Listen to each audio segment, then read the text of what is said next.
রহমান কইছে পিন্ডি না দিল্লি না, সবার আগে বাংলাদেশ, এরপরে পিন্ডি বাদ দিয়ে দিল্লির দিকে যাবি, তাই কইছে না?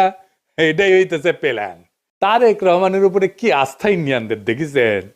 হাসিনার উপরে গেলে এত আস্থা ছিল না ইন্ডিয়ার। আসলে তো বিএনপির উপরে আস্থা থাকারই কথা। এই বিএনপি তো ইন্ডিয়াতে থাকা হাসিনা ফিরে আনিছিল।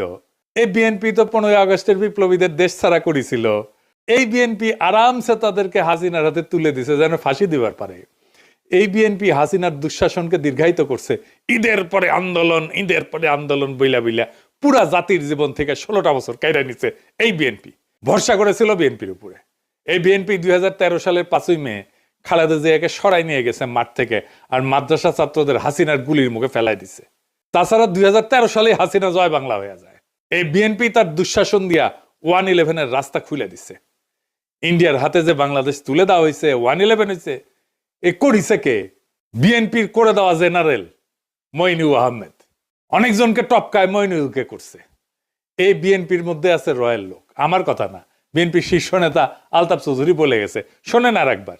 বিএনপির কিছু লোক আছে যারা নন আননোন না, নূতন না, পুরানা, রয়ের এজেন্ট। শুনেছেন? ইন্ডিয়ার পছন্দ তো বিএনপি।